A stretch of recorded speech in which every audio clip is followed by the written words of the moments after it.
All right, we're going to use tangent to solve an indirect measurement problem. So an indirect measurement problem would be if I want to measure the height of a tree, for example, how can I do that with trigonometry? Because it's too hard for me to climb up the tree and measure that vertical distance, but I can measure things from the ground.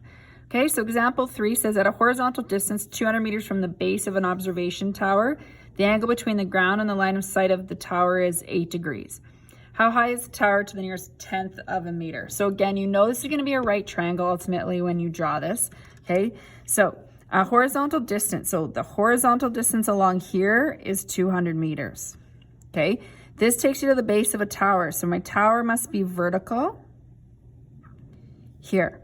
Okay, the angle between the ground and the line of sight to the top of the tower. So line of sight is if I was standing on the ground here and I'm looking up, it's 8 degrees. Now this is definitely not to scale. 8 degrees is a very tiny angle, so it would be way more down here, but it's easier to just draw for you to see my numbers if I draw a bigger triangle and angle.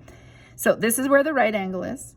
This would be the height of the tower. So how high is the tower? That's actually what we're looking for. So we're going to put that as an X.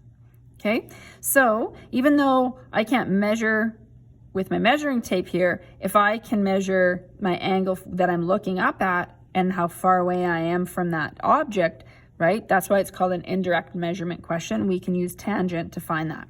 So again, my formula is tan theta is equal to opposite over adjacent. Get in the habit of writing out your formula every time. We know the angle is 8, so we're going to put in 8 degrees for theta. Opposite's what we're looking for, so that's X. Divided by adjacent is 200. So to solve for this, we want to get the X by itself. We're going to do that by cross multiplying. So let's make that look like a fraction. So we have 1 times X is just 1X or X.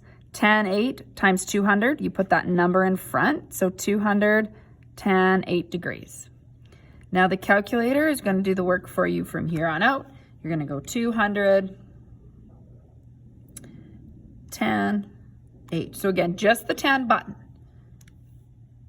Okay, 28.1 meters if we go to the nearest tenth.